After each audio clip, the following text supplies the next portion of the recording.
Number 146, TCU, playoff time. Let's go Horned Frogs. Marcus Traxler, Charlie Hildebrand, Nathan Stack, and en route, Marshall to Fargo, a good 3+ hours. We'll see if he makes it by 8 o'clock. Sports Lounge edition, final one of November. You can see our graphics, the falling leaves signifying the Thanksgiving edition of the lounge, what we have going on. We're trying to get Will Muschamp to yell to look like he's blowing the leaves, like in that Auburn-Alabama game. He got a little bit too excited. Word on the street is by the future people say snow is going to happen, Marcus. Is this true? The snow. This is what they're saying. I'm anchored down. I'm hunkered down, and they're saying 6 to 8 inches here in the Corn Palace City. So let's see how that goes. They're saying more over your way. My way's east. Well, maybe a foot. Maybe a foot. Maybe 7. So maybe 3 inches. It'll be a trace of snow tomorrow. So. Yep. The playoff, at this time last week, we were talking about the college football playoff and how we would know a lot going into the final week and how things may even be set, especially if Notre Dame lost. And Notre Dame did lose. They lost by a point. And one could consider that the best game of the year. I think Charlie Hildebrand would be one of those men. Best game you've seen all year long. I think it is. I put that on Facebook yesterday. I did not run through and think of every game I've seen, but I'm pretty sure that's been the best one I have seen this season. Been a few other good ones, but I don't think anyone was played at that high of a level for the entire game. I would agree. Start to finish, I think that was the best game. I watched pretty much all of it, and Michigan State had the big-time finish. I'm sure there was a couple others that were out there that I can't think of right now. But considering the stakes, considering that was basically a win and in game for Notre Dame, in my opinion, and if I don't think Stanford's out of it at all. I think they played themselves back into the conversation with the victory. So I would say, considering the stakes, best game of the year so far. And, of course, looking at my favorite thing that I like to look at every Sunday, the polls, Marcus, it's completely reasonable to have Notre Dame drop 5 spots and have Stanford up 6 spots in a game decided on the final play on a field goal. Yep. Going into the game, I considered Stanford the favorite, especially with the injuries that Notre Dame had with Procyse and everybody else on the list. And, if that kick doesn't go through the uprights, Notre Dame goes up a couple spots maybe, or goes up a spot or 2. They almost fall out of the fucking top 10. Unbelievable. Yeah, I would say that even despite all these injuries, and the fact that Notre Dame was playing for a chance to be in the playoff in their final week of the season, considering all the injuries they've had, is quite the accomplishment. And I still think they're probably a top 10 team. I think if this was an 8-team playoff, I think you'd have Notre Dame in still. I think Notre Dame should still be in if that were the case. I know over the last 20 years, there have been other Notre Dame teams, or we'll say 25 years, there have been some other pretty good Notre Dame teams.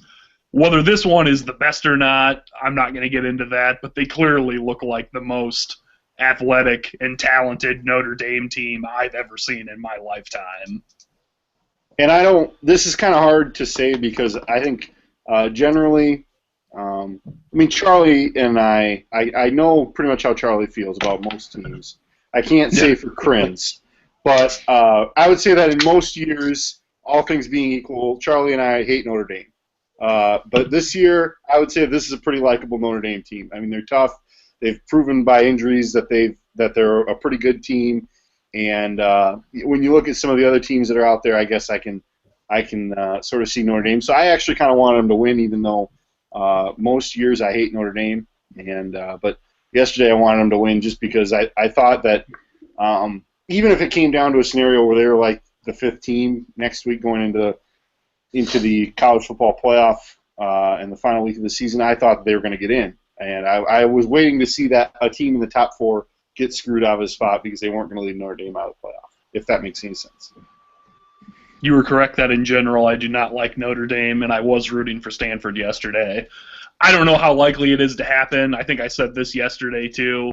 I would love to see Notre Dame and Ohio State play in one of the New Year's Six games. I think that, assuming both show up ready to play, that could be a fantastic game.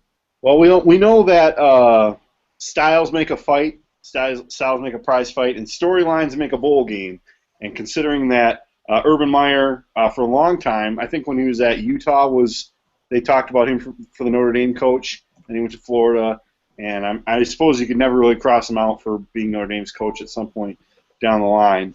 And also the fact that these two teams are rather close in proximity, and they don't have a terribly rich history against each other, other than I think they maybe met once in the BCS era in the Fiesta Bowl, which I think Ohio State won. But the A.J. Hawk's girlfriend sacking Brady Quinn, who was also Brady Quinn's sister.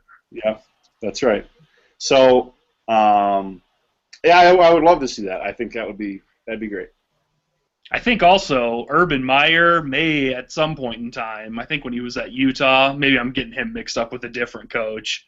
I think it was him, though, that he had some contract of like, I'm not going to go to these schools and, you get money if I leave, except if it's Notre Dame. But I might be getting, that might have been somebody else. I think it was Urban Meyer, though. I don't know, but in the great annals of Gopher history, when Lou Holtz signed the contract to be the Gophers coach, he had it right in his contract that if Notre Dame offers me the job, I can take it. Or, there would be, I don't know if there was no buyout or anything, but I think there was a specific provision in there that allowed Lou Holtz to take the Notre Dame job, and that has to be one of the stupidest provisions ever in college football coaching history. Because I understand that he wanted to go coach there, but goddamn Minnesota, what are you doing? You're firing your offensive coordinator today. That's a good idea.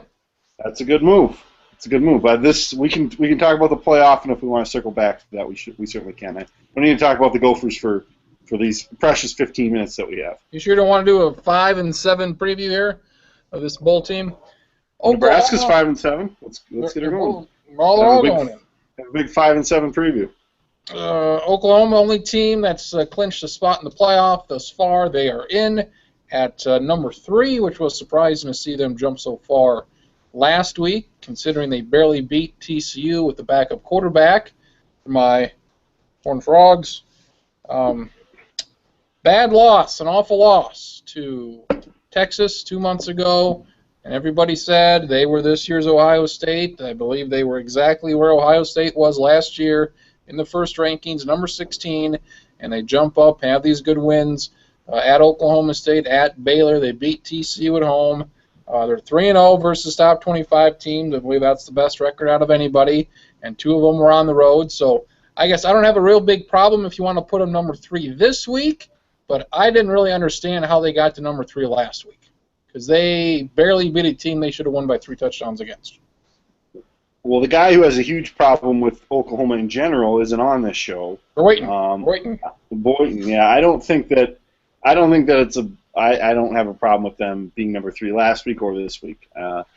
It feels like the committee holds the Big 12 in a little higher regard than they did last year, even though it's mostly the same people. And I think Oklahoma, a deserving team in the Final Four, so I'm not going to raise a big stink about it. They've, like you said, their resume aside from the loss to 4-8 Texas is pretty good, or 4-7 or whatever Texas is. Yeah, they're 4-7, and I didn't see a second live of the Oklahoma game last week, but watched a bunch of it yesterday, and it got, even though it started a half an hour later, it got out of hand early enough that I quit watching it and just watched Stanford and Notre Dame instead.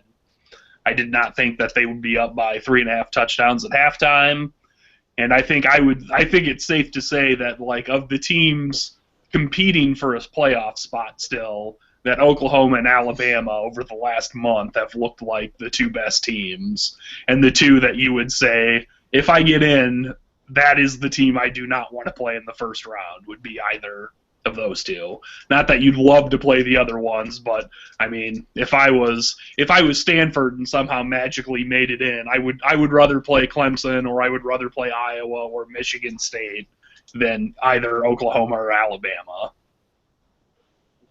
I would make the argument that Oklahoma's in on a name basis. If Baylor had the exact same deal, I don't think Baylor would be in right now. So, as a fan of college football conspiracy theories, I also would agree with that. I think that's why Ohio State got in last year. Name. Yeah. And I would say Alabama's overall record here, you look at it, not as impressive as it once was because they played a lot of ranked teams at the time, and those teams now, Texas A&M, Georgia, and the like, LSU, are no longer ranked. So I believe they're 2-1. Isn't the only ranked team they've played now Ole Miss, who they lost to? Yeah. Ole Miss, they did that. I believe I don't see any other team on their schedule. Wisconsin may be ranked.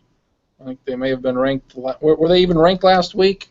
It depends if we're going college football playoff poll or AP poll. Well, I know Wisconsin is 25th in the AP poll today, just because I saw that earlier.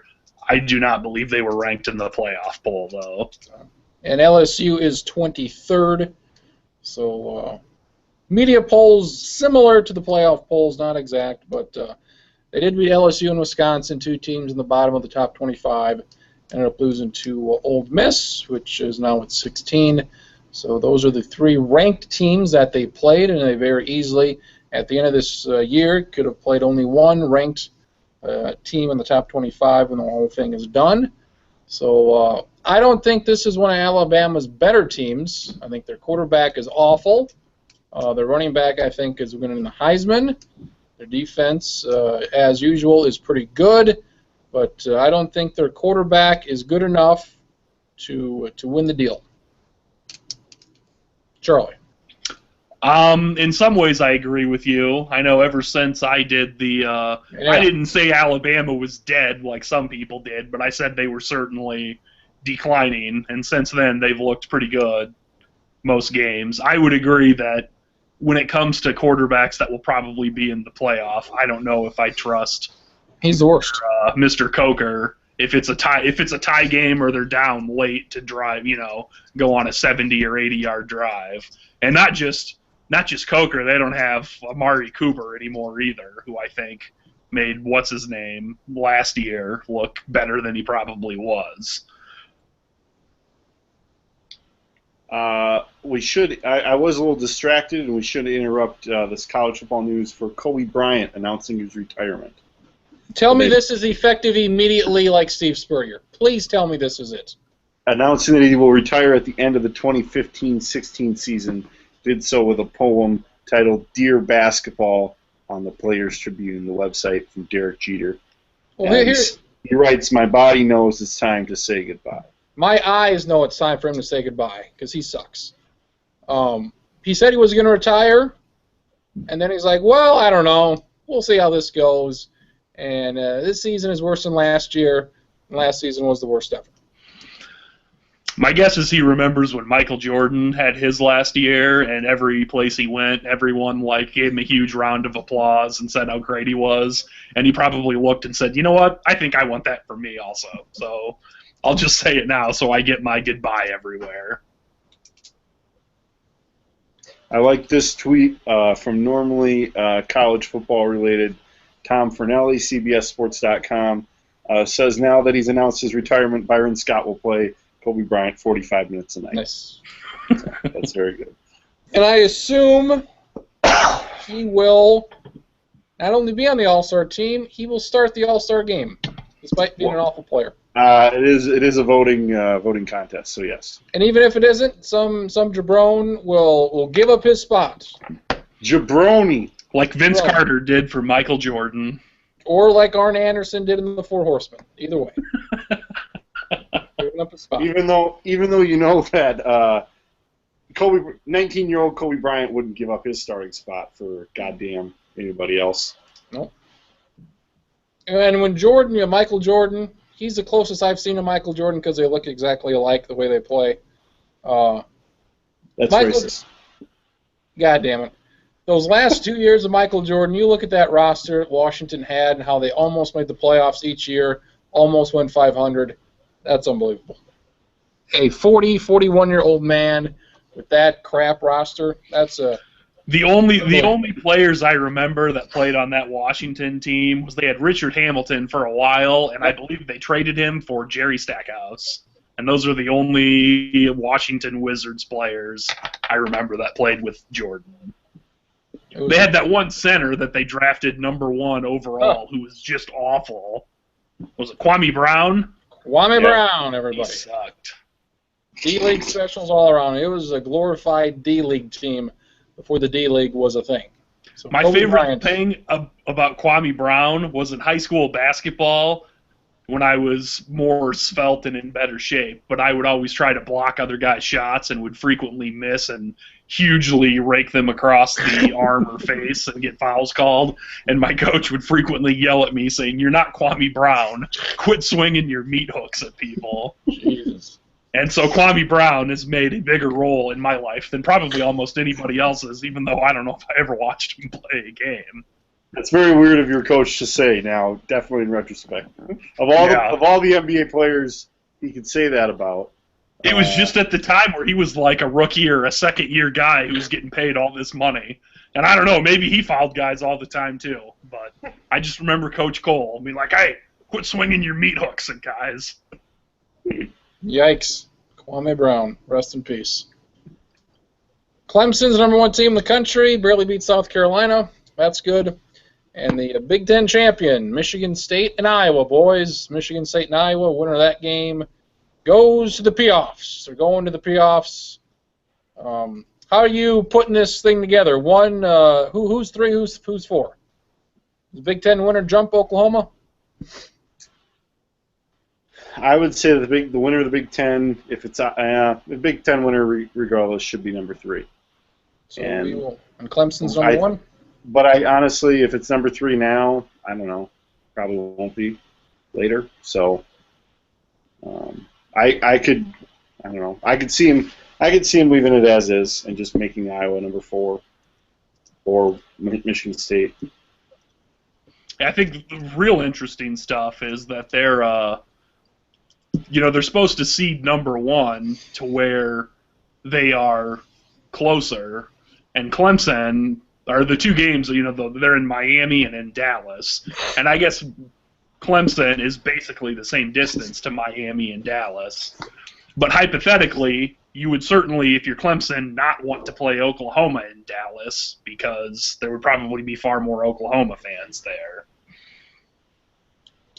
But it also, depending on how it plays out, it could be Clemson against Michigan State in the Orange Bowl and 2-seeded Alabama against 3-seeded Oklahoma in the Cotton Bowl, where there would still probably be far more Oklahoma fans because Oklahoma is not very far from Dallas.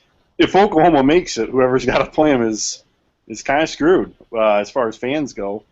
Because even if that #2 seed is in, I guess you would think Clemson would go to Miami. And then you'd have Alabama going to Dallas, but there could be a scenario where they have to play Oklahoma there, and that's not ideal either way. So, and then the other thing is, I don't know if the school, if Clemson knew, or let's say if Alabama was #1 and Oklahoma was going to be #4. Or no, but something. If someone could say no, I realize that we are a little bit closer to this place. We do not want to go there, though. We want to go to the other location because we don't want that other team to have a home field advantage then. I don't know if I have no idea the school can say, no, I know you want us there because it's closer, but we would actually rather go to the other one. #1 seed has the right of first refusal. But I have no idea how the Big Ten champ would not jump Oklahoma. Considering it'd be a top 5 win, I don't know how they wouldn't jump them. Yeah, I think they will. Especially if you're Iowa, you finish undefeated, I would think they'll put you ahead of. They'll at least put you 3. Maybe if it's really impressive, they'll put you ahead of Alabama. And Michigan State will have beaten Iowa, will have beaten Michigan, will have beaten Ohio State, will have beaten Oregon. I don't think anybody can compete with that this year. Nobody has 4 wins that good. The Oregon win looks better and better now. Really? I think Air Force finished 8-4 or 9-3 also. So I mean, Yeah, it ends up being the whole season. We were saying, oh, Michigan State, how come you look so bad? It turns out that some of those teams actually weren't half bad at all. Maybe. So you got those 4 teams. Clemson, I could absolutely see them losing to North Carolina because North Carolina seems to be putting up points a lot this last month, and Clemson likes to give up a lot of points recently for some reason. Florida, my Florida squad, your Florida squad, Larry. I'll be shocked if they score a point against Alabama. I think they'll score no more than 10 points. They're down to 18. They might fall out of the whole deal with another loss. So. They had a lot of chances yesterday against Florida State, scoring chances, and they pissed every single one of them away.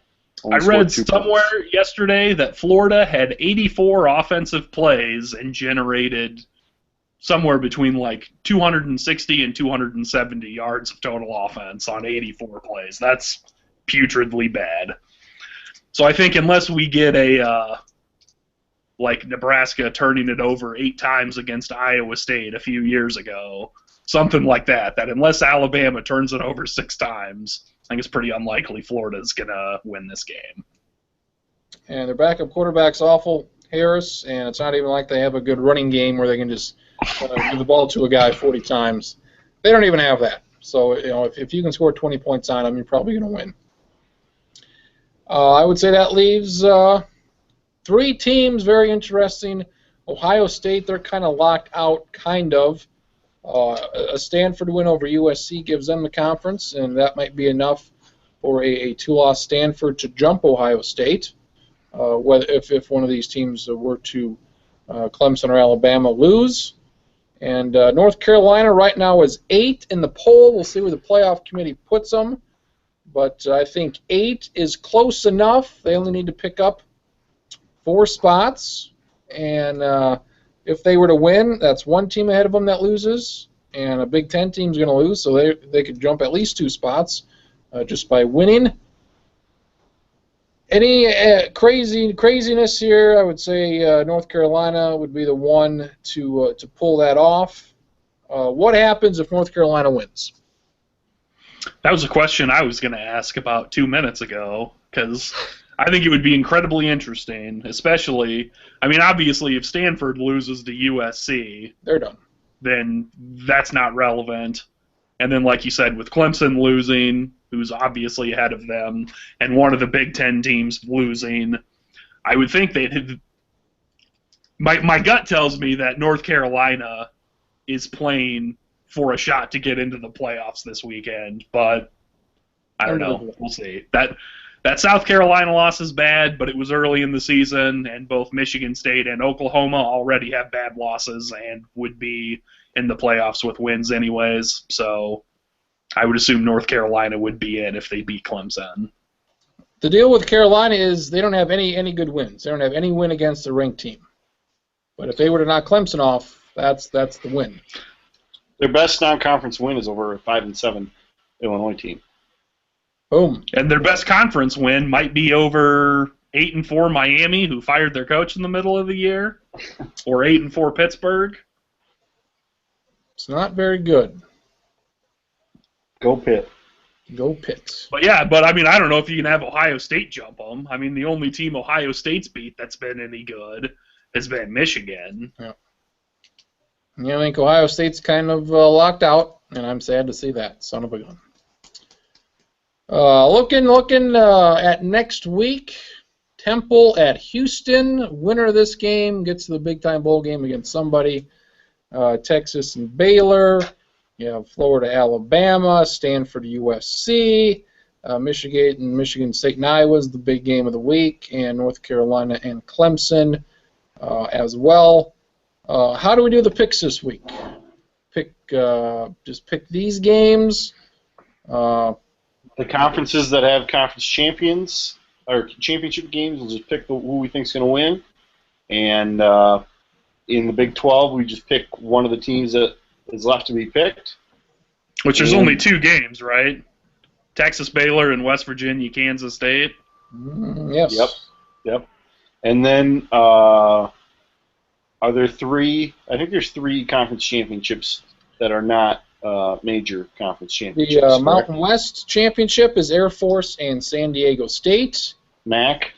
Maction, we have Bowling Green, Northern Illinois on a Friday night. I know I was looking at it earlier. I believe since the WAC folded, there are 10 conferences, and the only 2 conferences that don't have a conference championship game are the Big 12 and the Sun Belt. So we'll do Conference USA, Mountain West, and the MAC. Those will be, we'll just pick those championship games. And that we'll have 8. We'll meet the quota, but it'll mostly be games that are set for you. So. And also in the Conference USA, you have Southern Miss, Luke Meadows and his squad playing Western Kentucky. Southern Miss, whose last coach that took them to the conference title game was Traxler's guy, Larry Fedora, who's now in North Carolina. And he left, and they hired some guy who I forgot his name, and he went 0-12 in year 1 after they won the conference title, and they fired him. Good. And then they brought in this guy, and just like 2 years, 3 years later, they're back to the conference title game. Back in business. You know, they don't rebuild, they always reload. Conference USA, is that game in Hattiesburg? Because they play at the home field. Conference USA is in Bowling Green, Kentucky, Western Kentucky. Well, that's shitty. So how about the Mountain West Championship? Where's that at? It's at midnight on CBS. No, where? San Diego. Qualcomm. I mean, we're here to talk about Qualcomm. I'm not here to talk about anything else. Talk about that at a later time. But Qualcomm and my Tommy John. So it's Air Force at the Jackrabbits. And when is that game? What channel? It is 6:30 on ESPN Deuce. Really? The deal ran out. Is it on Saturday or is it on a different day? It's actually right now. If you turn it over to ESPN2, it's on a Saturday night at 6:30. So how long did they do it? Where it was at a 9 o'clock start on Big CBS? 2 years. They were like 2 years. I bet the ratings weren't any good, or CBS just said this is stupid. Or their deal ran out, or something happened. I don't know. Side note on conference championship game weekends, how come like all the Big 12 games were played last weekend and not next weekend when there's only like 8 games on TV next weekend? You would think you'd be like, hey, maybe we should have Oklahoma and Oklahoma State play like opposite the ACC title game in case that's a blowout, and everybody can watch it. And then if you're the Big 12, you get an extra bye week then. So instead everyone only had 1 bye week, you could have 2 bye weeks then. I would say that I'm sorry, I didn't mean to interrupt. But it bugs me that the Big Ten doesn't play a single game all year on Fox or Fox Sports 1, and the conference championships on Fox. Drives me up a wall. Well, it's better than not having any games all year long, and then all of a sudden we got the BCS, we got this conference title game. Like, okay, that's enough. That's enough, guys. Yeah. Also, Pac-12 title game has been on a Friday in recent years. It's now on ESPN, 6:45 at night on ESPN. So on Saturday. On Saturday. So you'll have, I'm sure, Gus Johnson there for that one.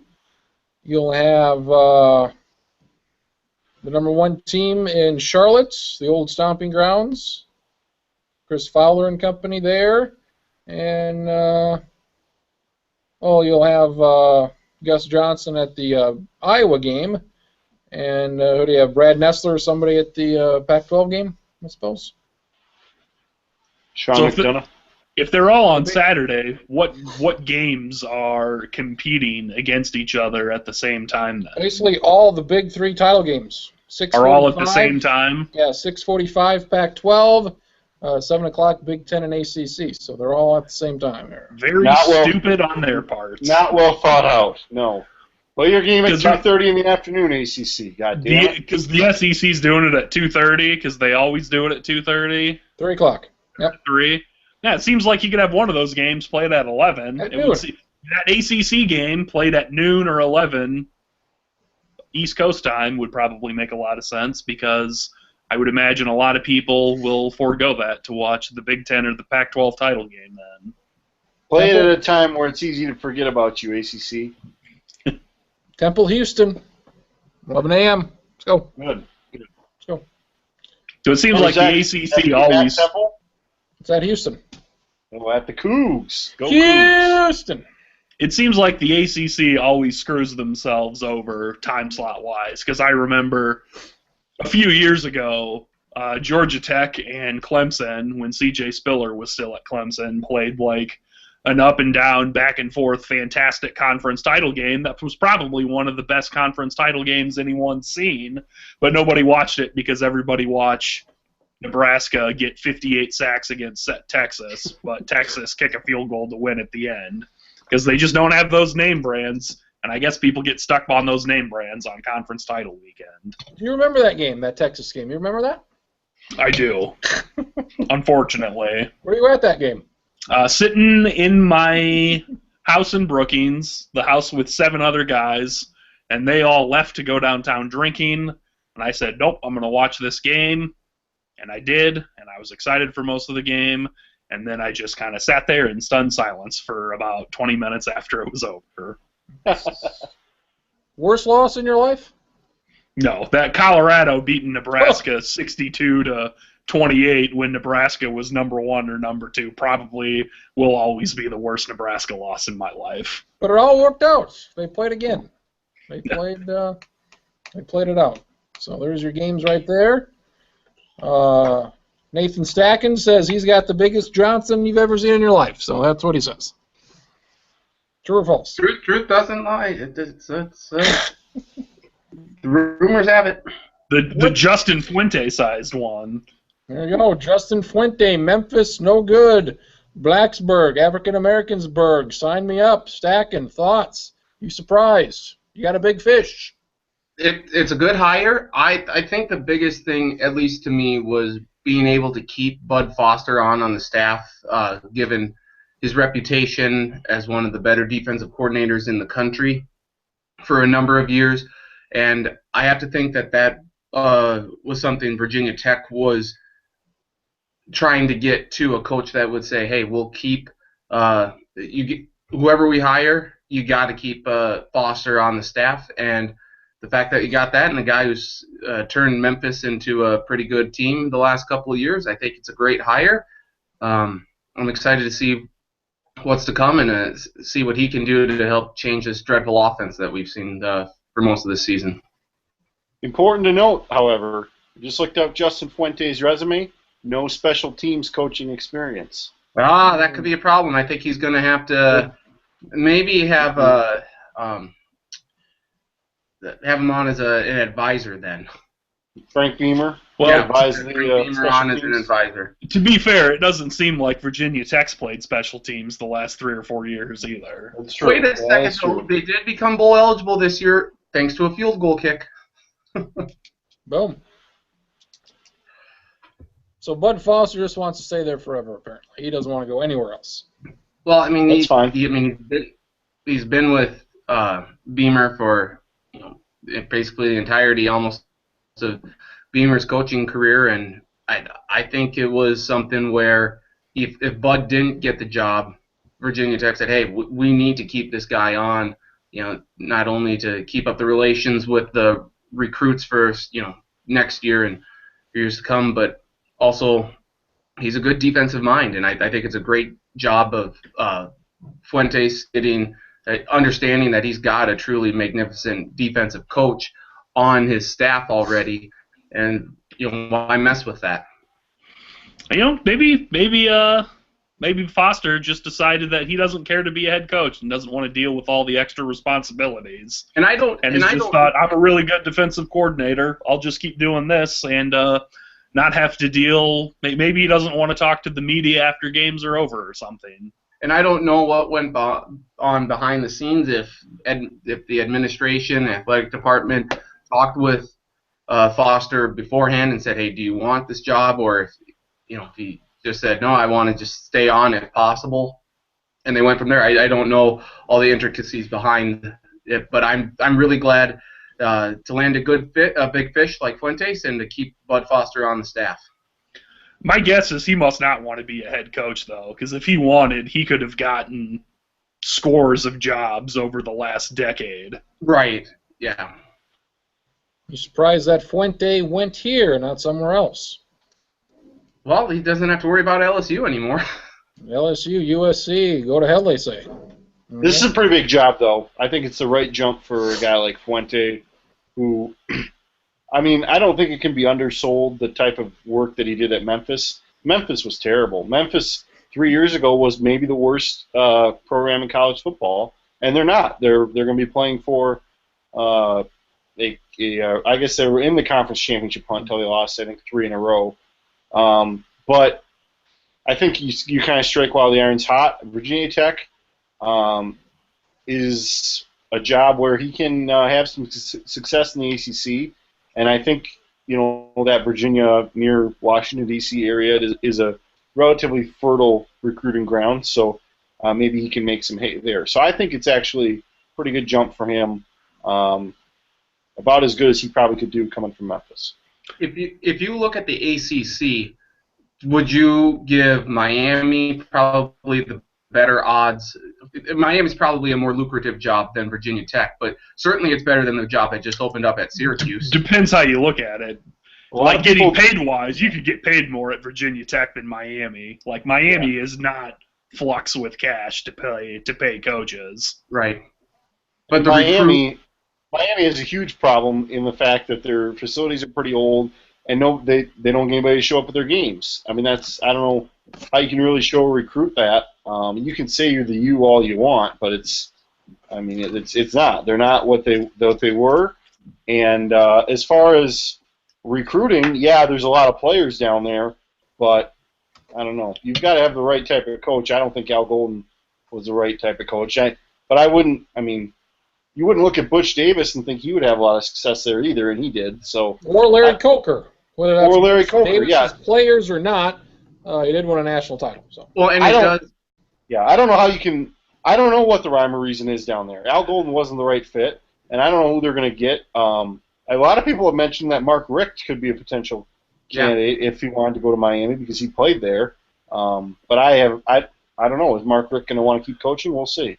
Miami is an interesting job because it's the mirror image of what Nebraska is. Nebraska has great facilities, great fan support, everything you need except bad weather, awful local recruiting. And Miami's the complete opposite. It's got great weather, maybe the best local recruiting in the country. I mean, I don't know if it's the best, but it's one of the 5 best. And they also have history, at least over the last 35 or 40 years. But they can't pay well. Nobody shows up for games. All their facilities are awful. They don't even have a stadium on campus. And they're 2 programs that have things that are magnificent, but things that are huge hurdles to overcome also. But both have shown if you get the right guy, you can be really good, but are not as good of jobs as, say, like Georgia or USC that have, like, everything you would want, period. And kudos to Virginia Tech, too, for going out and getting Fuentes before Georgia fired Mark Richt, because I don't know if maybe Fuentes would have been perhaps a better, would have been more in play for the Georgia job than he would Virginia Tech. So I do like that. I kind of wonder about the timing. You report it in the middle of the game. I mean, I don't know who all knew about this, if they just wanted to go ahead and announce it during the game, but it seemed a little bit of an odd timing, but I did like Beamer doing the dab. That was awful.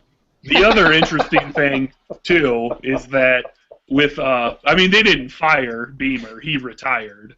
But Iowa State fired Paul Rhodes early, and both Virginia Tech and Iowa State got coaches that you didn't think were going to necessarily go to those schools. Iowa State got Matt Campbell from Toledo, who maybe could have gotten a better job than Iowa State. And Fuente, I don't know if he could have gotten the Georgia or the USC job, but he could have at least been a serious candidate. But those schools had already decided one way or another they were moving on and got kind of like the really early, okay, we're going to dial in on these guys. And then you've got schools like Georgia who are now looking around trying to find guys. And I think that just means that going forward, we're probably not going to see a whole lot of coaches get fired like Mark Richt did. Like, okay, well, now the season's over, and I guess we don't like it, you're fired. They're going to start saying, nope, it's the second week of October, we're 3-3, we're firing them now. We're going to put all our eggs in deciding who our next coach is going to be, and we're going to hire them the day after the regular season's over and immediately get a jump start on recruiting then. Here's the thing with that. I mean, I that's definitely true. It worked out for Iowa State and Virginia Tech. They got two guys that appear to be, by all measures, home run hires. But Miami has been without a coach for six weeks, and I'm not dialed in on the Hurricanes coaching search, but they don't appear to have anybody waiting. And so I think if you're Georgia or USC can wait as long as they want, because the candidates that they want are not the same caliber of who's going to Virginia Tech or Toledo. So I think it's a little bit different. I would agree that generally we're going to see more coaches fired earlier.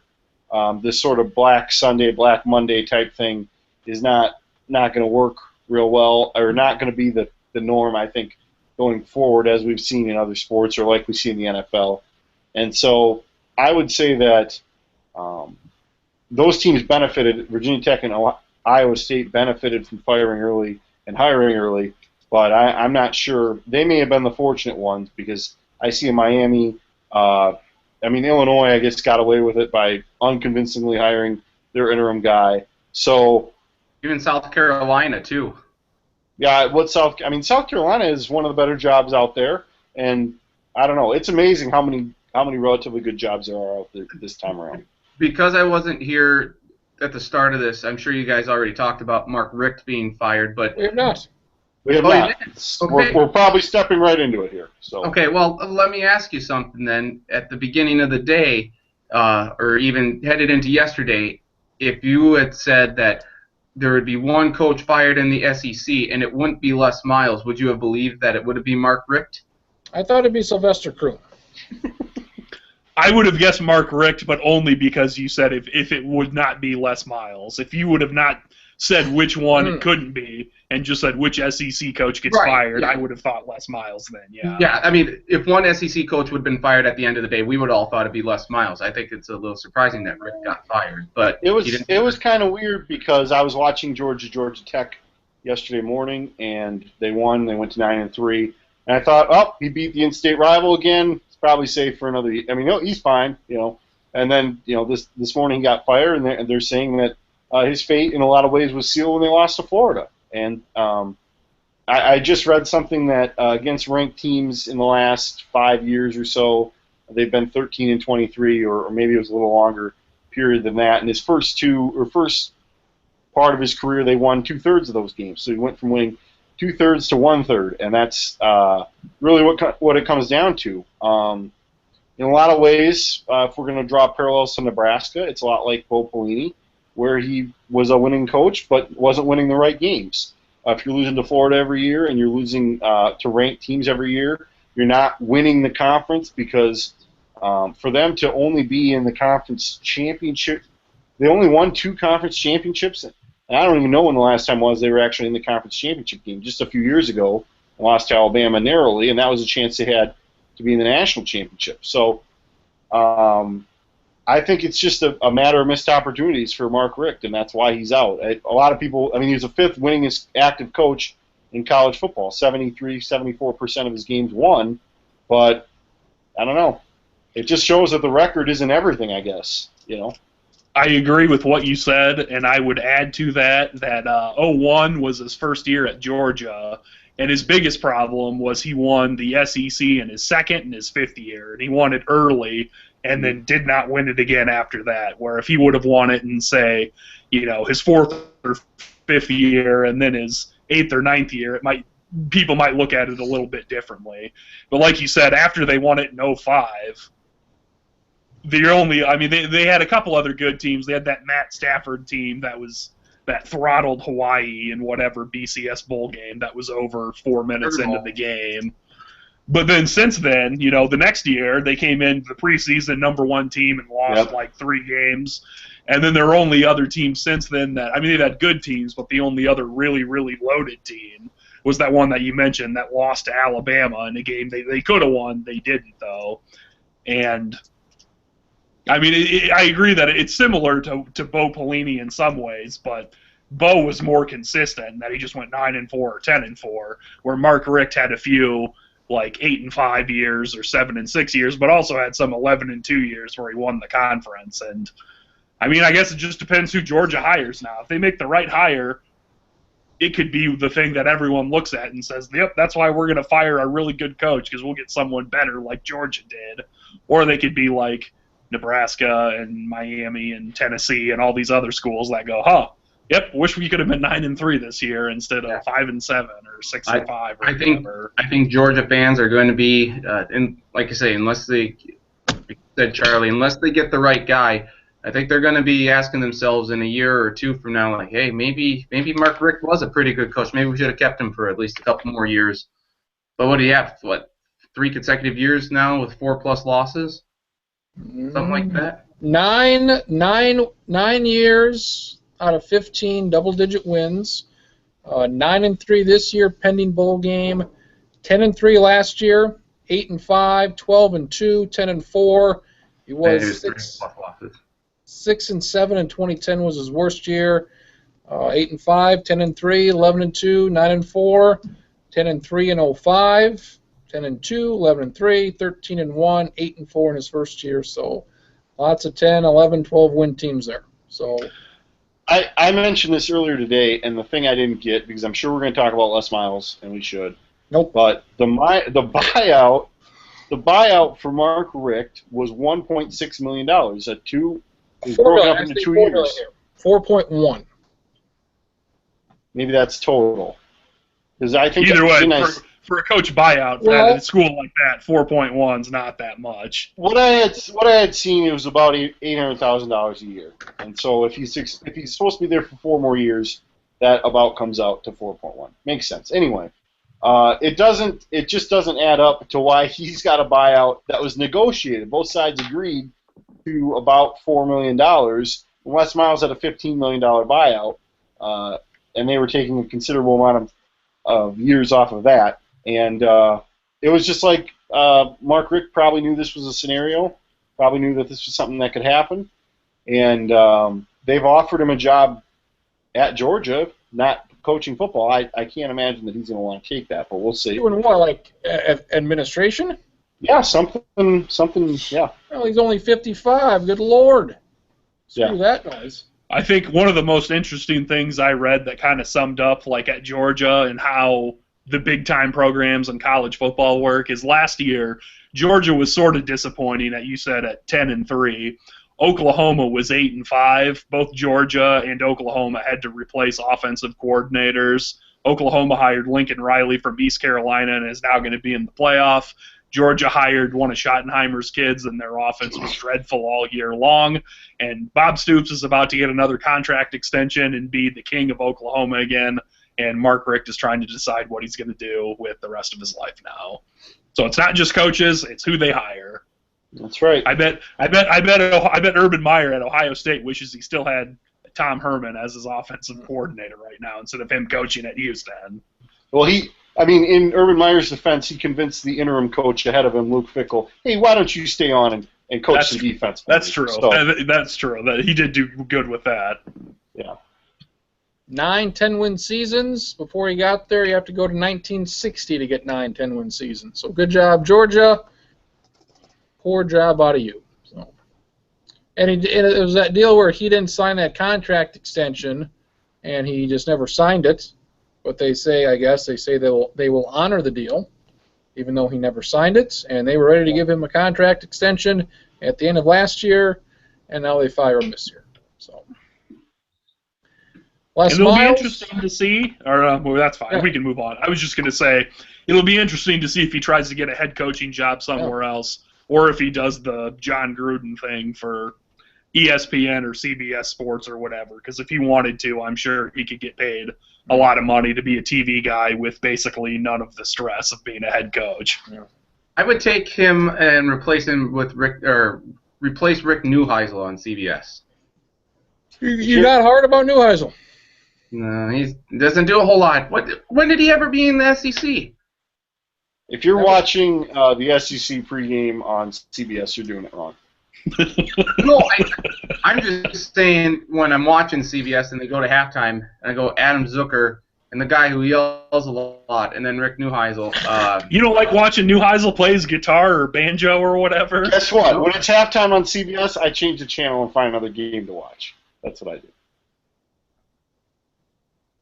Well, I didn't want to watch the abortion of a Gophers-Badgers game yesterday, so. I had 2 TVs. Oh, he gets paid by the word, gentlemen. Paid by the word. Les Miles, surprisingly, is still the coach at LSU, and looks like he will be next year as well. I can't remember the last time somebody fucked something up this bad, such as LSU did. This was tremendously awful to watch. This sounds to me like this was a booster decision to fire this man, and then the people got upset. I can't imagine why the fans would get upset with your national championship coach firing him. I can't imagine why they'd get upset, but they did, and I believe Les Miles thought this was his last game. You don't get carried off the field if it's not. You're not going to cap off another 8-9 win season with, hey, everybody, hey, thank you very much. We're the 5th best team in the conference. Beating Texas A&M's a big deal. It will help Mac Brown keep his job at Texas for an extra 6 years. And, pre-game, he tips his hat in. I think this is it for me, boys. I'm out of here. And then all of a sudden he says, nope. AD says, nope, you're going to be here. I'm like, all right. Stupid idea to begin with. And good for them. They're going to keep him, so that's good. And he says offensive changes are coming, so that's... Well, there should be, because their quarterback sucks. Their offense has been bad for a long time, and they're just going to waste Fournette for another year. Here's my theory on Les Miles getting fired. I think that until about 6 o'clock yesterday, he was going to get fired. The Boosters had the money in line. And then they see everybody say, we love Les on the way into the stadium. They're chanting his name. They're cheering the loudest cheers they've cheered all year as he's tipping his hat to the crowd. LSU wins. They put him on the shoulders. Big cheers all throughout the game. I don't see any way you could fire him after that. After that point. And people that were predicting, oh, yeah, the players they're going to win. They're going to play inspired. And good luck trying to fire him after the situation. I think they figured out, yeah, we can't fire. How could you fire Les Miles in that situation? So I think they got kind of caught off guard where they probably were planning on firing. And that's dumb. If they got, that's dumb. What did they think was going to happen? They were number 2 in the country, for Christ's sake. Come on. Another thing I would add as a possible one is that they were planning on doing it, and they were going to bring in Jimbo Fisher, and he said, huh? You're going to fire a guy who won a national title, and if I go 8-5, I'm going to get fired. Maybe I'll stay at Florida State. And then they said, huh, well, I guess if we can't get Jimbo, I guess we have to stick with Les then. That would have been the only way that LSU could have gotten, I guess, made the right move on hiring a coach is if you got Jimbo Fisher. I don't see anyone else who'd be ready to take on that job. Well, Nick Saban, but he wouldn't leave to go to LSU. Yeah, he's not going to come back to the Bayou. You can't say never. I don't know. Did anyone else see? There was something during the post game when Les Miles was talking in the post game press conference. Someone took a picture of all the LSU administrative staff watching it, and it's like, wow, I've never seen so many administrators so angry after a big home win in the regular season that they all looked like they'd just seen their family been murdered, basically. We were at 3. Yes. What it really comes down to is that we had talked about this all week, that it was just a really dumb idea to begin with. I realize that they've a lot like Georgia, they've pissed away their chances in recent years. But Les Miles has won the national championship. This year, they were the number 1, I don't know if they were number 1, number 2 team in the country for a period of time. And they're number 2 in the first playoff rankings, I know that. And then they lost a string of games, and they took themselves right out of it.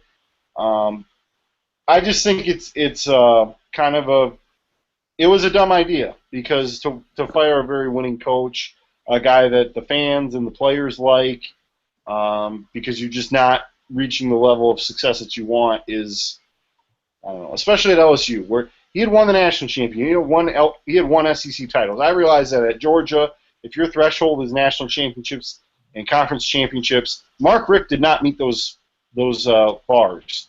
Les Miles has met them, and so I think Les Miles deserves a little bit more rope than Mark Richt if we're comparing them one for one, which I am in this particular analogy. Yeah, I was just going to say that if you compare them against each other, they've both coached at their school for more than 10 years and less than 20, and they have both only won 2 conference titles. But LSU and Les Miles have made more of it because both years they won the title, they played for a national title, and they won the national title one of those years, where Georgia was sort of in the discussion both years. One year, I think it was when Ohio State and Miami played, and they were undefeated, so they didn't have a chance. And I think the other year was when USC and Texas played, and they were both undefeated, so they didn't really have that much of a chance to get in. So if you're going to not win as many conference titles as people want, make sure that you go way further than just a conference title. Because I think Mac Brown only won 2 conference titles at Texas, and one of those he won a national title, and the other one he played in the national title game. And it's easier to satisfy fans hungry for wins with national titles than conference titles. Yep. Mr. Stacken, who wins the Heisman? Derrick Henry. I think Baker Mayfield is certainly putting on a big second half run, but if you just look at Alabama, look at what Henry did yesterday against Auburn. What do you have? Almost 50 carries, 246 yards, and that touchdown to seal the game. He was, in the battle of the backs against Leonard Fournette a few weeks back. He was clearly the better running back. And overall for the year, he has been the best player. Now, having seen what happened with the NL Cy Young, clearly voters don't. Oh, God damn it, Stacken. God damn it. Clearly, people will look at a second half of the season versus the season entirety and probably put Baker Mayfield on as that. Ooh. I wouldn't do it. I would give it to Henry. I'd say maybe our boy, Deshaun Watson at Clemson. He's been doing very well this year. I would give it to Henry, but I have a sneaking suspicion that Baker Mayfield is charging fast ahead in voters' minds. My guy won't get it, but I give it to Christian McCaffrey because he has over 3,000 all-purpose yards, and only 2 other guys ever have done that, and one of them's Barry Sanders. And you know why he won't win? Because he plays on the West Coast, and all the East Coast voters have gone to bed. I would say the reason he won't win is because in the game against Notre Dame, he didn't have 170 rushing yards. But if we could go with that reason as well, I suppose. Does he get Derrick Henry? I think Derrick Henry will win the Heisman. Okay, was that who you would vote for? Who? Yeah. Who are you talking to? Derrick Henry. Marcus Traxler. Yeah, Derrick Henry would be my pick. I would like to think that Baker Mayfield should be considered. I don't think it should really have anything to do with. I mean, the Heisman Trophy always comes down to what you do at the end of the season anyway. With every Heisman voter looks for a Heisman moment. Derrick Henry has his from last night. Baker Mayfield tore up Oklahoma State and TCU a week ago. So I would say that Derrick Henry, because I think the Heisman Trophy will favor a team that's unequivocally dominant in its conference. And I don't know. I think Deshaun Watson has had a very quiet year. I think that's going to hurt him. I'm sure Henry probably will win the Heisman. The only thing I would say is the season is not over yet, and what happens if Alabama beats Florida 13-3 and Henry has a fumble and only 88 rushing yards. That will hurt. If Derrick Henry has a huge game against the Florida defense, which is pretty well regarded, I would say that would seal it. But there should be room here to see let's see what Deshaun Watson can do against North Carolina too. Yeah, Baker Mayfield's problem is that he doesn't get to play another game next week. He really needs another game to go crazy in. I mean, I think he'll probably be in New York, but he didn't have a big enough game the last 2 weeks to keep everyone or to keep himself at the front of everybody's mind when he's not playing. Well, he did get injured against TCU, so that... Yeah, and he played fine yesterday, but he didn't have like a Manziel against Alabama kind of game. Why won't you guys respect Keenan Reynolds? I'd be okay with him going to New York, but he's not going to win. And Christian McCaffrey, Derrick Henry, Watson will get invited. I don't know, maybe Fournette will get invited. I can't. Dalvin Cook from Florida State's also not getting any credit for being maybe not the best, but the most explosive running back, who basically single-handedly is Florida State's offense this year. He's the reason they are as good as they've been this year. This is a pretty weak crop of guys. Pretty weak. It's certainly the weakest in the last 3 or 4 years. I mean, Henry's almost certainly going to win it, and I don't want to say, like, poo-poo on him and say Henry's bad and shouldn't win it. I'm fine if he does. But I do not think if you would take Derrick Henry's this year, he probably would not have won, like, the previous 5 years with the year he's had this year. Are you saying it's only weak, though, because there's not a quarterback that has been lights out this year? Because I could argue, you mentioned Dalvin Cook, Christian McCaffrey, Derrick Henry. because Melvin Gordon had 10 times better of a year last year than Derrick Henry did this year. And there have been, and like I said, he's had a good year, but he's got like 1,700 rushing yards, and I don't want to make it sound like that's bad. That's a very good year. 1,700 yards would be the most ever for a lot of schools, and if it's not the most ever, you'd be in the top 3 or 4. But when it comes to like eye-popping, off the chart, we've never seen anything like this. He does not necessarily check off that box, but he does check off the box of he's freakishly big and athletic and looks like the best player on the field whenever he plays. And he plays for a team that's really good and gets a whole bunch of stats. Doesn't Christian McCaffrey have the most yards from scrimmage out of any of the running backs? Yeah, he's got the 3rd most all-purpose yards in the history of ever in college football. Yeah.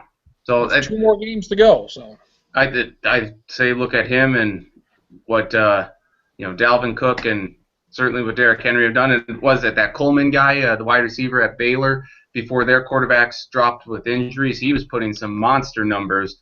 The likes of which we've seen from the wide receiver position.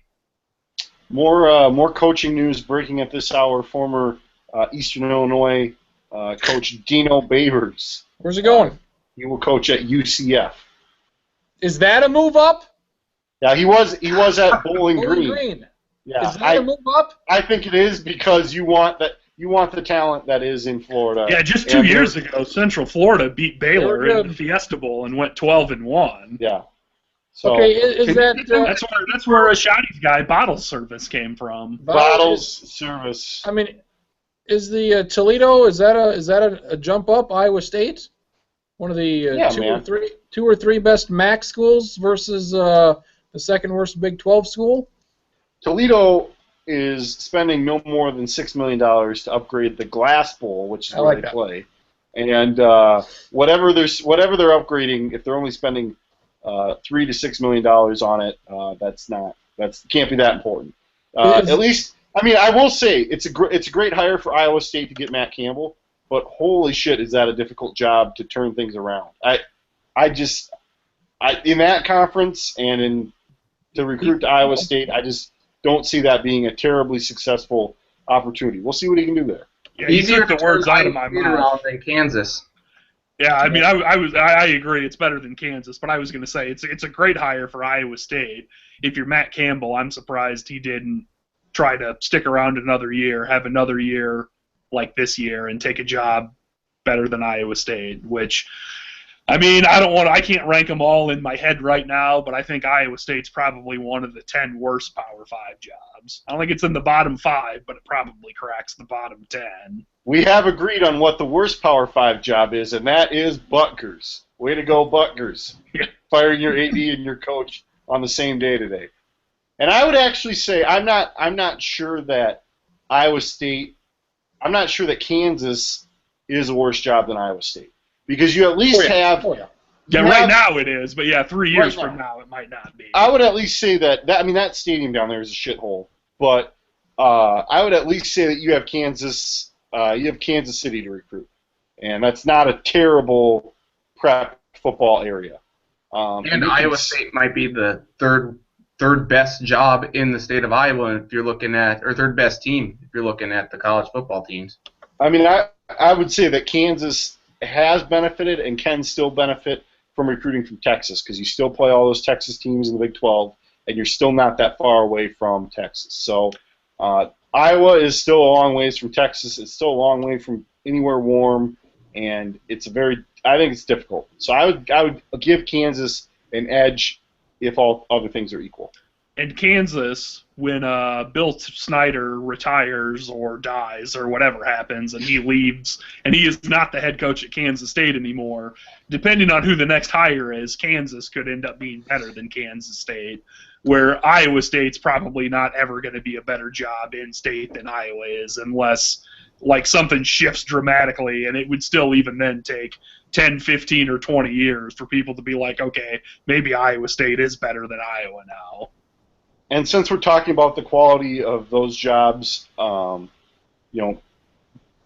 Snyder left Kansas State and it fell in the crapper, and then it took Bill Snyder coming back to get it out of the crapper again. So I think we're comparing two very shitty jobs, Kansas and Kansas State and Iowa State, but I would at least give Kansas a little bit of the benefit of the doubt, because Charlie's a lot more familiar with Manhattan, Kansas than I am, and it cannot be that easy to recruit there. So Little Big Apple.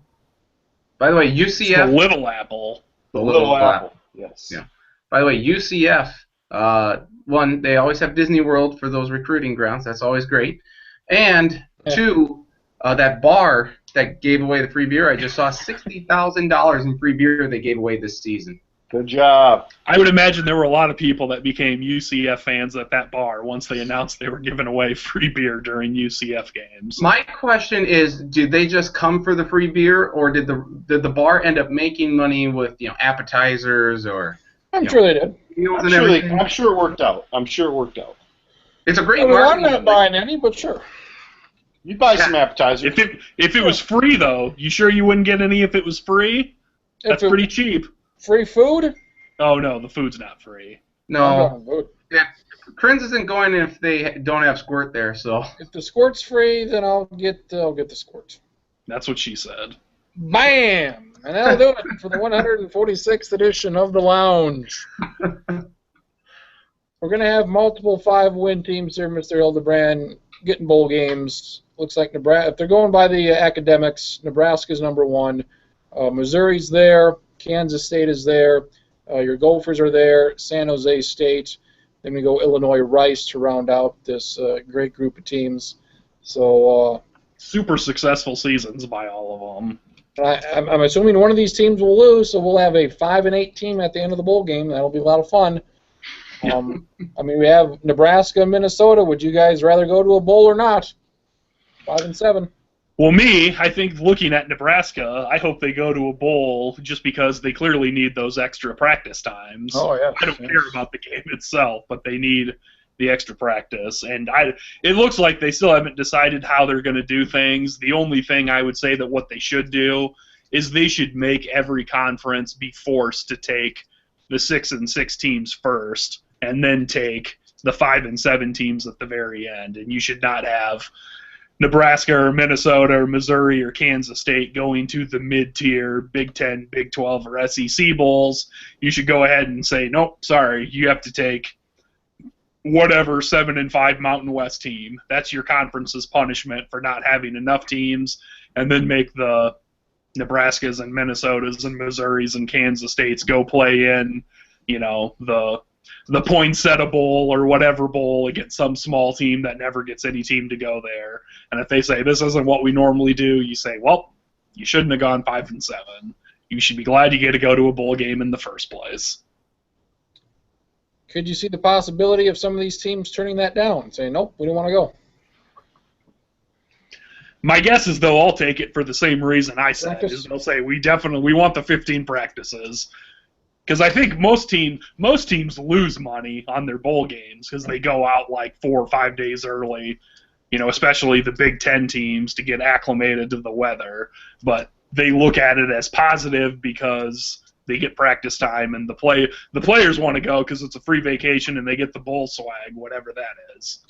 The free TVs, the PS4s, hundreds of dollars worth of things that are not illegal. Minnesota, Pinstripe Bowl versus North Carolina State, possibly. And in Nebraska, the Armed Forces Bowl, which will be the greatest bowl game they've ever played in because it has to do with the military playing Air Force in that game. Potentially. Projections. I would say ideally I don't want Minnesota playing in a bowl game. But they need the 15. At 5-7, I don't want them in a bowl, but they didn't earn it. But they do need the practice. There's absolutely no doubt in my mind that they need the 15 practices. So and I guess their APR is good enough that they may actually get picked. So I guess I don't have a huge objection if they decide to play one, but I can't say they earned it. And I don't know. The NCAA's got to. I don't know. They complain about how they're worried about some of these bowl games drying up or not happening this year. But they're the ones that certify all these goddamn bowls every year, and they knew damn well this was going to happen. Let them dry up. I wonder if there's any connection between ESPN losing money and they put on half these bowls anyway. If that's going to help drive some of these away, because there's just some of these bowls that they're propping up for no reason, and I wonder how long before they just shrivel up. Do we really need a quick lane bowl in Detroit between one of the worst Big Ten and one of the worst ACC teams, and a game that probably nobody wants to travel to? They have to be. Yeah. I would say that one of the Gophers' proudest accomplishments in the last 10 years is avoiding the quick lane bowl in Detroit. Or the Pizza Bowl, or whatever. So I don't know. I'm only calling it the Pizza Bowl from now on. That's what it used to be. It used to be the. I guess it was the Pizza Bowl. I like calling it Pizza Bowl instead. But that was the slogan for Little Caesars for all those years. So it's Little Caesars Pizza Bowl to me, and that's been one of my great accomplishments of the Gophers. Is either winning enough games to not be in it, or missing bowls altogether so that they weren't qualified. And so whatever happens this year, as long as they avoid Detroit, that's fine. Okay, but they have had a couple of closer games, so it's not like they're completely undeserving. And apart from a fuck-up clock situation against Michigan in that game, and they gave Ohio State a pretty good run for their money. So, I dabble in watching them for about 5 minutes. The other reasons all of them will want to go is I'm pretty sure, I know some schools do this. They should all do it because you're stupid if you don't. But you go to a bowl game and you have 1 or 2 days where you invite all of the high school coaches that live within 2 hours of there to come to practice. And then they pretend to be best friends with all the high school coaches just in case that one of those schools has some player that's really good in the next 2 or 3 years. So they can say, hey, remember when we talked to you, you guys do all that good stuff. And by the way, we want that 4-star defensive end that you've got. Just don't go to Boise. Yeah, that would probably be the worst. That and the Bahamas Bowl. The Bahamas Bowl is a fantastic location, but probably not a lot of high school talent there. Everywhere else, not too bad. Impromptu trivia question. A free-for-all, a battle royale of sorts. In the past 20 years, there's been 3 teams that have made a bowl game with a losing record. Name those 3 teams. 1 North Texas, 2 UCLA. I don't know the third. UCLA was the only one I knew. It's a team that we talk about them once in a while. Georgia Tech? Bam! Look at that sumbitch go. Hildebrand kicking ass. Like that. There you go. North Texas, I just remember, because it was like the worst-case scenario for the Sun Belt. They lost every non-conference game and won the conference with like a 5-3 record, and they went to a bowl game at like 5-7 because they won their conference. And then they got slaughtered and finished 5-8. And we are 20 days away from the first bowl day of the season. 5 games, so it's going to get here early, and it's going to get here often. So lots of good stuff there. What's the first one? The Cure Bowl. Cure in Orlando between an American team and a Sun Belt team. And the Sun Belt team doesn't have enough, so it'll be a Pac-12 team. Nice. I should say Cincinnati and Troy. Connecticut and Arizona. I should say that we do the bowl pick'em, the bowl challenge, whatever you want to call it. Biggest thing. And that means I will have to watch all these games. I will watch them. So that's just the way that works out. Maybe it's actually better for us that 5 and 7 teams are making it, because if a 5 and 7 team's matched up with someone relatively good, you can say, you know what? I'm pretty sure I don't think Nebraska would beat, I don't know, hypothetically, Washington State or Oregon or somebody like that, because they lost 7 games. I think I'm going to give that 36 confidence points. I might give the 37 confidence points to anyone playing Florida, because their offense is terrible. Their offense is garbage. On that first day, also have my main event, the New Orleans Bowl. Louisiana Lafayette and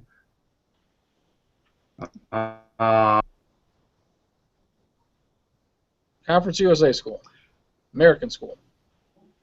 Okay, so Old Dominion. Stacking, you want a realistic, awful Florida bowl game? It is entirely possible that the Citrus Bowl could be Florida and Michigan. Yeah. And that will have none of the points ever in it. Huh. Or Northwestern. Northwestern in Florida. Which would basically be the same thing. Yeah. Except not as good of a name. But yeah, defenses that aren't great on offense. I would still take any team over Florida, I think, at this point. You also have the New Mexico Bowl, the Royal Purple Bowl, Las Vegas, obviously, and something called the Camellia Bowl, I believe, in Montgomery, Alabama. We're trying to get that MAC Sun Belt thing going here. So, Toledo, Goss Southern. I like Goss Southern. That's a good game. That could happen. Maybe Appalachian State. Sun Belt's got a couple good teams there. I don't even remember if they're in the Sun Belt or not. I believe so. If I can think of a team and I'm not sure what conference they're in, I generally guess they're in the Sun Belt. Yeah. And you're going to have this Sugar Bowl, SEC versus Big 12.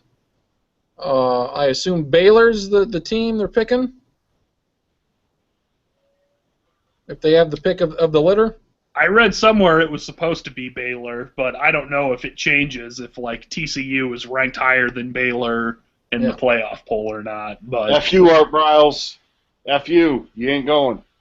Now, what do you do with the SEC? I believe Ohio State will go to the Rose Bowl. They'll be the second-ranked Big Ten team. And I think the Rose Bowl will pick them to play Stanford.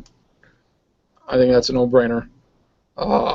And Ohio State, despite being really good, has only played in the Rose Bowl once in the last 15 years. Because there were all those years that they didn't play in the Rose Bowl because they played in the national title game instead.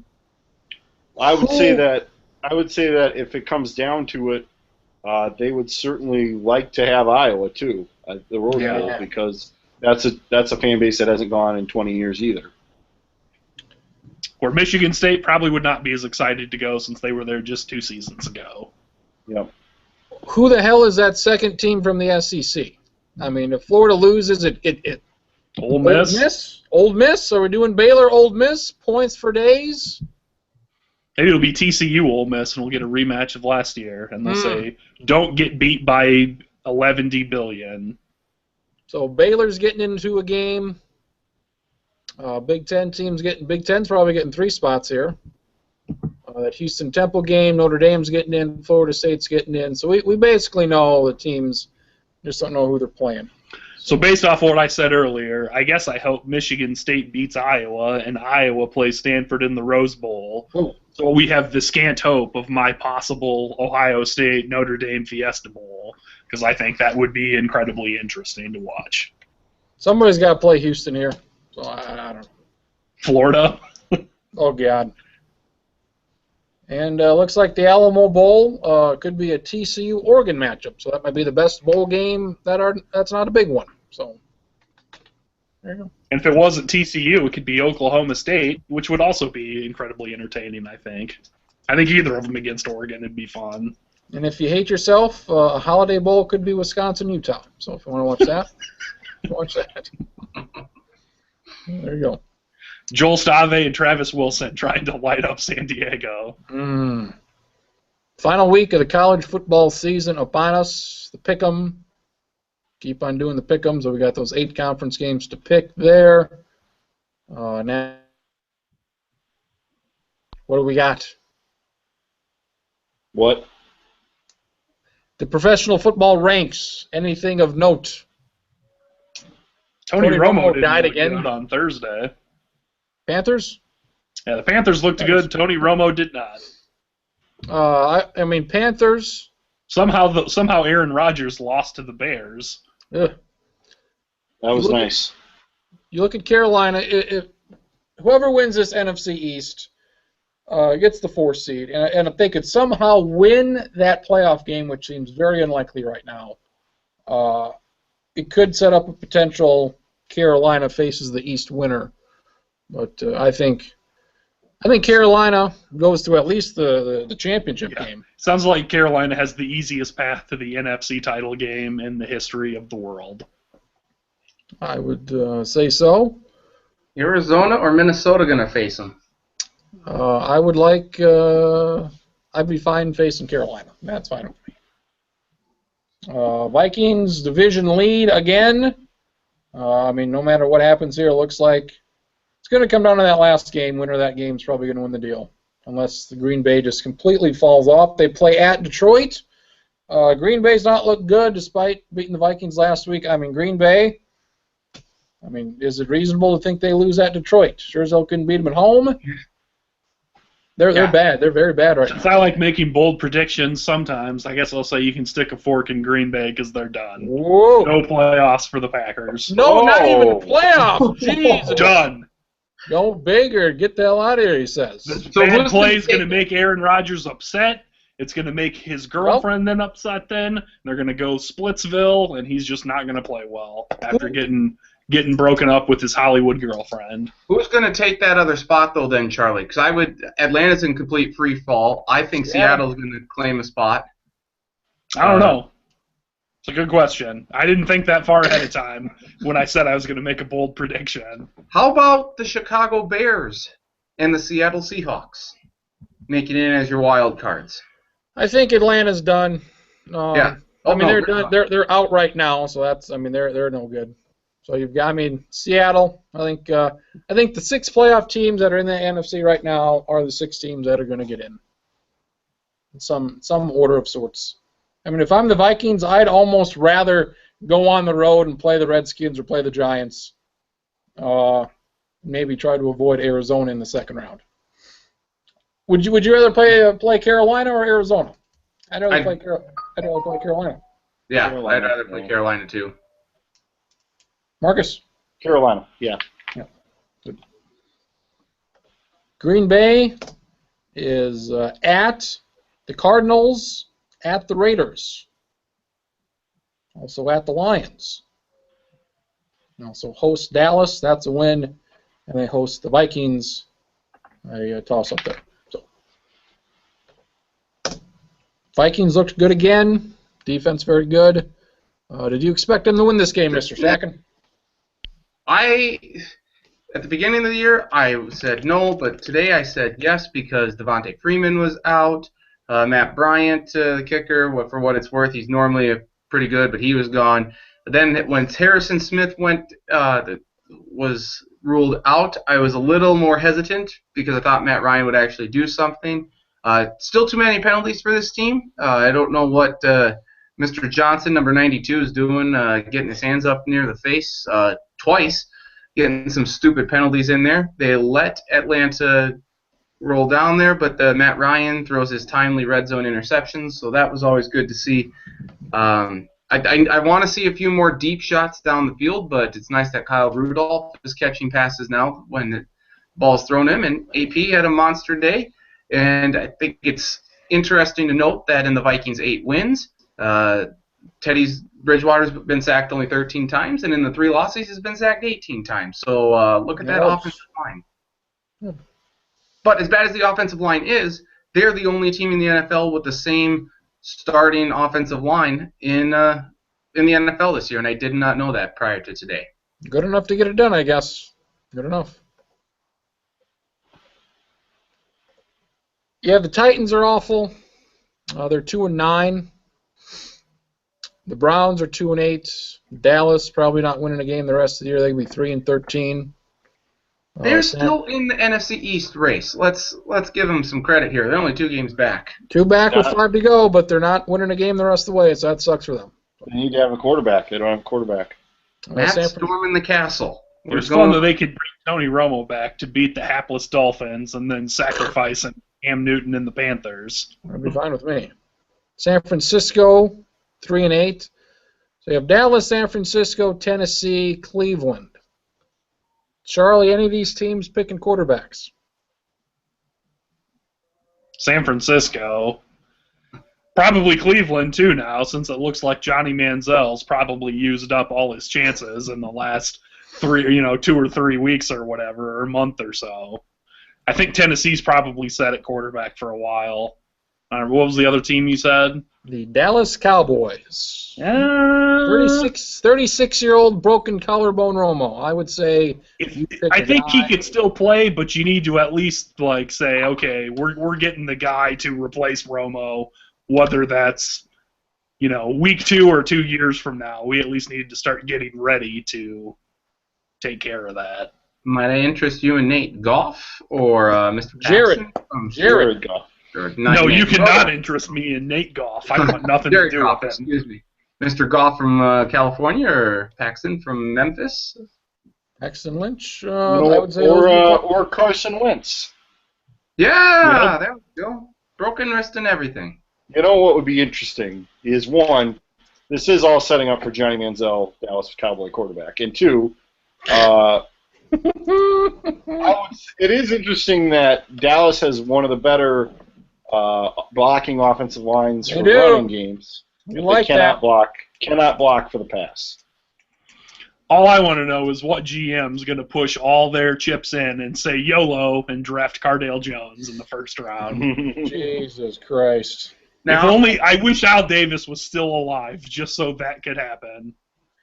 I would like to give Charlie kudos because at the beginning of the year he picked the Houston Texans. Did you pick them to win the South or just for a wild card? I think I just picked them to get a wild card. I scoffed at that notion and said this was a 4-12 team, and yet as we sit today, they are 6-5, 6th seed in the AFC. I have no idea how the hell they're doing it, but I was wrong. Charlie, kudos to you for your keen insight. Now things could change. We have a month left.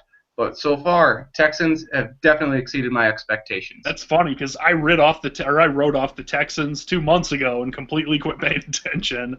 Did not know they had won 3 or 4 games in a row even. Didn't even know that. Well, that's because the Saints are trash. Whoever else they've played, the Jets, they've tanked. Playing 6 games against the AFC South and playing 4 games against the NFC South definitely is going to help somebody this year. I mean, obviously Carolina's good. I don't know if any of those other 7 teams are any good, though. I do like there's 6 teams within 1 game of number 5 and 6 in the AFC. It's like every year there's a lot of teams, and there's a ton of scenarios. Some teams going to go 9-7, and some teams going to get in there. So there you go. Anything else before we wrap it up, gentlemen? Chip Kelly to Georgia. Okay, not really. But since he gets brought up for every coaching job ever, I just thought it'd be fun to start that right now. Start the rumor for our 9 people that watch. I think he's going to be a Tennessee Titan head coach. I like that idea. He's the coach. The coach for Georgia. Okay. It's funny because get your arms out. What would be better? Would Ed Orgeron be better, or would Houston Nutt be better at Georgia? I like Dickie Nutt. No, Dickie Nutt doesn't coach football. Don't give a shit. What's that Orgeron coach? That wasn't football. Just stands there like a dumb shit. USC, bring in Greg Campy. Greg Campy, head football coach at USC. There you go. I think Greg Schiano, Georgia coach, somehow parlays this into a better job. That would be interesting. Probably trying to get the Rutgers job back. Jesus Christ. Can I interest you?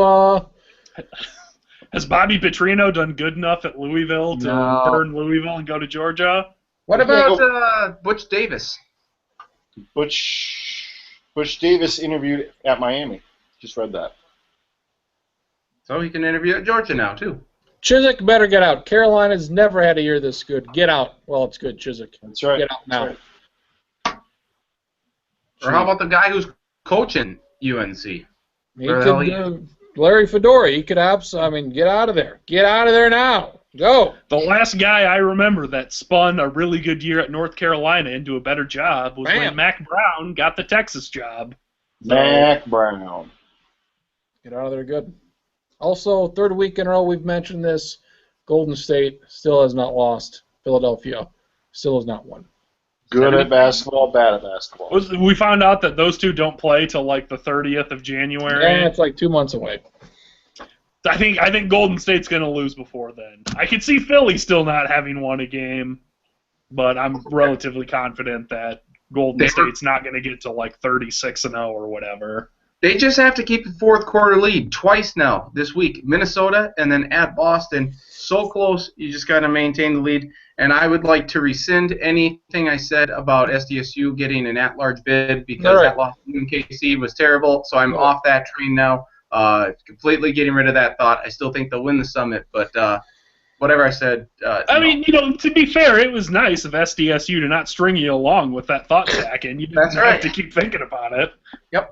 Now my new team is University of Texas Arlington. Has a couple nice wins against Ohio State and Memphis, so watch out for UTSA. What about your Monmouth? Not UTSA. You mean Utah? Utah. Monmouth. Larry's squad Monmouth. Killing folks. They're USC, killing them. Notre Dame. I don't know how they got into this tournament that they got into this last weekend, but it ended up working out for them. They won third place. They beat USC today. They win one or two more games, you're going to have to send them out to Golden State, see if they can beat them. Let's see it, folks. Monmouth. Okay. Well, maybe I'll take them. Look up your Monmouth squad. Yeah, look up Monmouth. Maybe some good fodder for your blog. How bad did SDSU lose to UMKC? 7. So at least it wasn't bad. No, it was tied. It was tied with 40-some seconds left. Yeah. It still should have been that close, though. At least it's not as bad as that year they still had Walters, although I think he was hurt and they lost at North Dakota or wherever it was. I would say, well, what do you have to say about your Wichita State club? What do you got? Why you got to be calling me out on this one here? No, Final Four is a big prediction. Final Four is big. Well, they're all Americans hurt, and then they got another guy that got hurt, and when you're missing two good players, it makes it tough. Listen, I mean, if we took away Derrick Henry and another guy from Alabama, they would have only beat Auburn by 10. And so whatever. Now, listen, I am concerned with the Wichita State pick. Fred VanVleet is hurt, so that's not good. They're kind of done. They got to win the conference. They got to win the conference. They got to win the league. No at large. They'll be fine. At large is out the window. First team ever to be ranked and lose 4 games in November as a ranked team. So they'll be okay. I have full. If nothing happens to Mr. Baker or Mr. VanVleet, they'll be okay. I am now going to switch my attention to Michigan State and getting on the Denzel Valentine bandwagon. No. I said they were on the outside looking in, so we're going to sub Michigan State in for Wichita State, and I'm going to throw North Carolina away, possibly. No. Oklahoma. Whatever your Final Four picks in the preseason were, that's what they are now. They have to stick with them. Okay, I will. Who's Valentine's cousin that played for Oakland? Brother. Drew Valentine. I always forget his brother's name. Drew. It's pretty ugly. Doesn't mean I'm going to pick Wichita State once the brackets come out in March. That's fine. Okay, I'll stick with them for now. Well, what bracket? You got to stick with them, like me and Kriens had to stick with Auburn going to the playoffs this year in football. Auburn playoff, and looking back, what I remember, not seeing it in front of me, I believe we got every playoff team wrong. I'm sure a couple of us had Alabama. I think somebody, Ms. Schottenkirk, maybe had Michigan State. But I had Clemson, so Clemson makes it. I had Clemson too. Yeah. So I maybe had Louisville winning the ACC. Well, it's early. It's still early. Both Baylor and TCU win. I think Baylor maybe could have possibly gotten in, but doesn't matter. They lost to TCU. So possibly somebody may have gotten 3. Some people gotten 2, maybe gotten 3. But it's our picks. That's our show. The first show of December coming up. We should know the playoff by when are they doing this? Noon. Because nothing goes on noon on a Sunday, so that's when they announce this damn deal, or 11:30. College football playoff, bowl games. Navy lost, so we don't have to wait an extra week, so that's good. Screw you, Navy. So their first ever conference loss for Navy. They'd never lost a conference game before Saturday or Friday. I guess it was on Friday. You're bad, Navy. At least there wasn't anything on the line too, so that was good. So they can get screwed next week. Number 147, Nathan Stacken making the long drive. Larry Traxler in his words. Charlie Hildebrand. Travis Kriens. We represented TCU today, as well as Oklahoma. So there you go. And the Phillies. And the Phillies. Go Phillies. That's been this edition of the Sports Lounge. Please tape us on Channel 2 at noon, 3, 6, and 9.